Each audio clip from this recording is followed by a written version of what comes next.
Well, he won his preliminary and then went on to win the final and shattered the world's record, established a new Olympic and new world's record.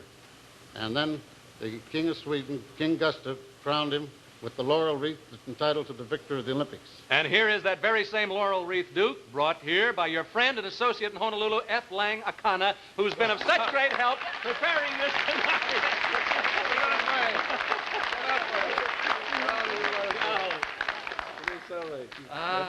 What do you say, Mr. Akana? Aloha kau, brother. Aloha nui. Nakikua malam ya oe, hopumike ya oe amikakua pa. I hope you said something nice about Frill or Crest. Thank you very much, Mr. Akana. And Michael McDermott, who held the world's record for all breaststroke events for 10 years. Thank you. Thank you.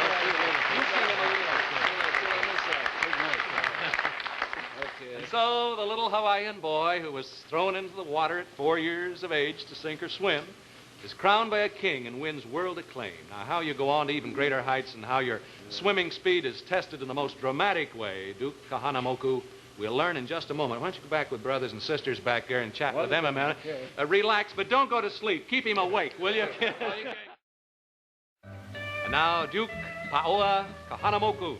How'd I do? Pretty good? You did fine. The man who developed the crawl swimming stroke as we know it today. Let's continue with the story of your life.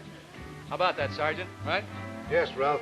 Duke was the world's greatest swimmer, and we're very proud of that. But there's another skill that Duke is pretty good at, too, and you shouldn't overlook it. Thank you for mentioning... Duke, we've heard that you're an expert in the hula dance. How exactly do you go about... Would you mind just show... brothers and sisters, could you give us a little Hawaiian hula music? A little hula? Do you want your coat? Here. You can tie this around. Oh, I got it. Yeah. That she gave me right. Yeah, a little hula's good.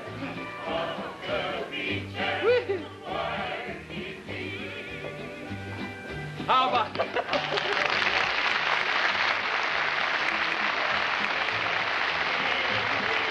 Oh, that's great.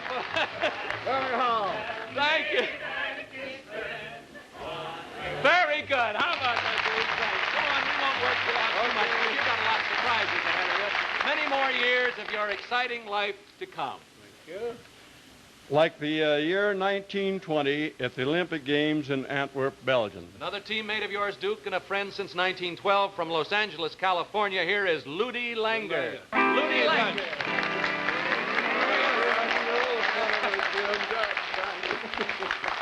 Now, it was the, let's see, what made 1920 so memorable for Duke, Mr. Langer? Well, that's the year Duke broke his own world and Olympic record, and you did it on your 30th birthday, Duke.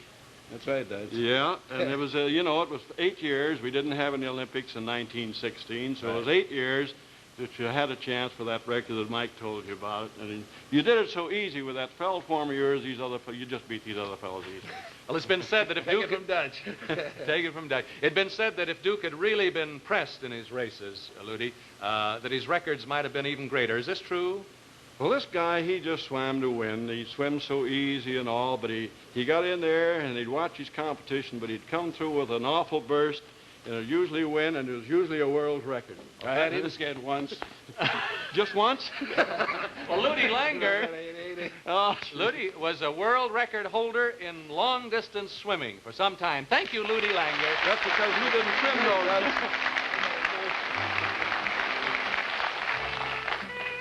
Now it's 1924. Duke, Paris, France. At the age of 34, you're... Parlez-vous français? You're again on the Olympic team. I don't, but we'll stick to Hawaii. No, I mean, you seem to be doing all right in that. The world is watching anxiously to see if Duke Kahanamoku will retain his title. This was my first Olympic meet, and I was many years younger than Duke. Yeah, Pulo. Yeah, Duke, the only man who could... What did that mean? Or maybe you shouldn't tell me. Cover it up. Oh, the only man who could have defeated you, your former opponent and now close friend, a man who himself broke an established world record, Johnny Weissmiller.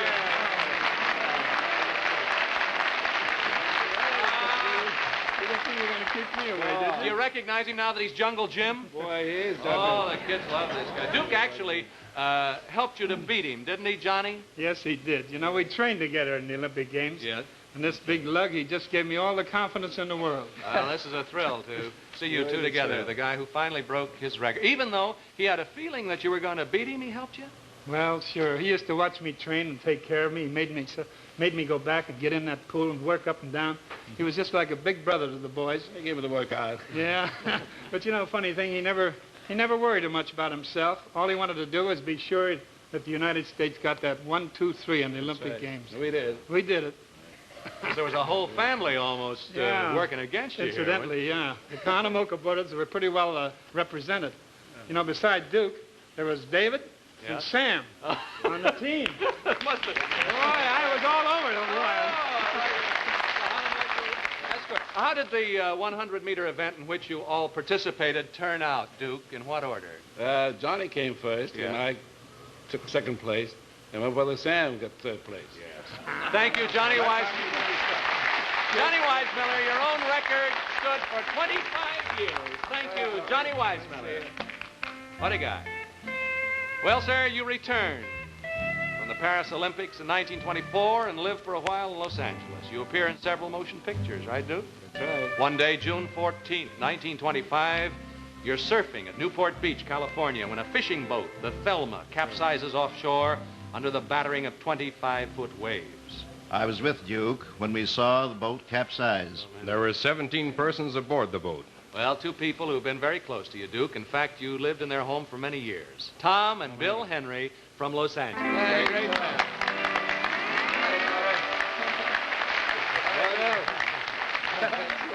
What did, hi, Bill and Tom. What did Duke do when he saw the boat turn over, Tom? Well, the waves were so high that it was practically impossible to get through the surf and to reach the people who were in the water. But after many, many attempts, Bud finally did manage to get through the breakers and race out to those survivors on his surfboard. 3 times, Duke came back from the wreck to the shore, and each time he brought survivors.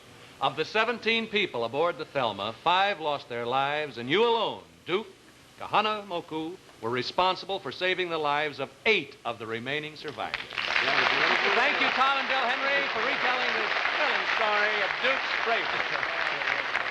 Well, now, wait a minute, Ralph. There are a couple of members of the family who are waiting to greet Bud here, Ma and Dad. Oh, we know that you consider the Henrys as your second family. The evening wouldn't be complete without them. So here they are, Mr. and Mrs. Henry. Oh, it's going to be some luau tonight over there, I'll tell you. Thank you so much, good people. You'll see your pals a little later. Thank you.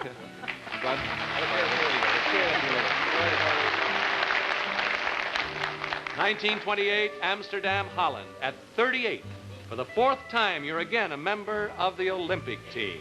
1932, you are 42 years old. When you failed to qualify for the swimming team, all Hawaii and all the United States are heartbroken. But you're a member of the United States water polo team, the only United States swimmer to have participated in 5 Olympic Games and to have set these world's records. 50-yard freestyle in 22 6/10 seconds, 100-yard freestyle in 53 seconds, and 100-meter freestyle in 60 seconds.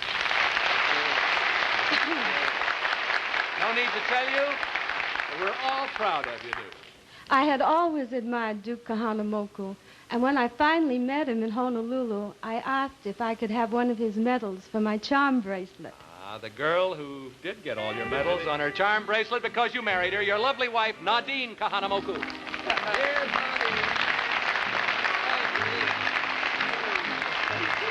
Oh, what a super she's got to sit up here.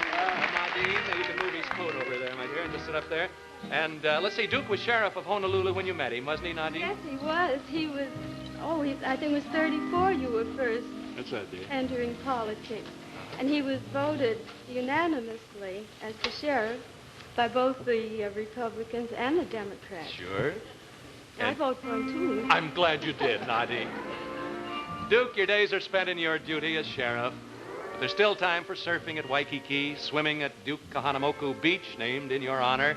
Time for your interest in the Shriners Crippled Children Hospital. Still time to act as Hawaii's unofficial ambassador to the world.